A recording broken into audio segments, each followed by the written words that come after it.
Məni salmışsan elə dərdə, bunu səninlə bölmək istəyirəm, bunu səninlə bölmək istəyirəm. Səni yenidən görmək istəyirəm, görüşlərinə gəlmək istəyirəm. Sevənlər niyə qəm kədərdədir, səbəbini mən bilmək istəyirəm, səbəbini mən bilmək istəyirəm.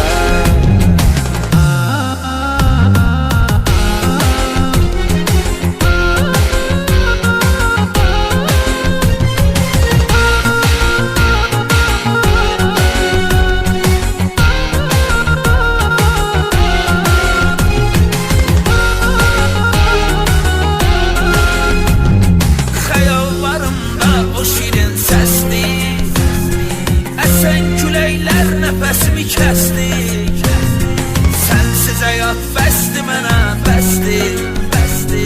Bu nə həyatdır, ölmək istəyirəm, bu nə həyatdır, ölmək istəyirəm. Səni yenidən görmək istəyirəm, görüşlərinə gəlmək istəyirəm.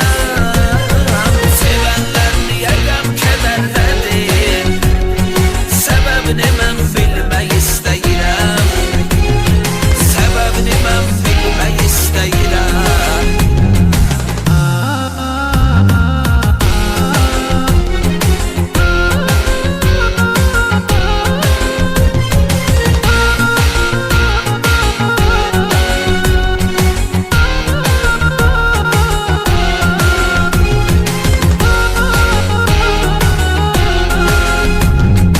Düşmənin gözündə xar olmuşam, tək günahım budur, vurulmuşam.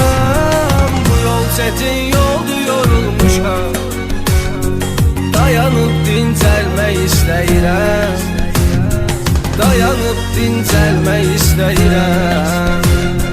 Səni yenidən görmək istəyirəm, görüşlərinə gəlmək istəyirəm.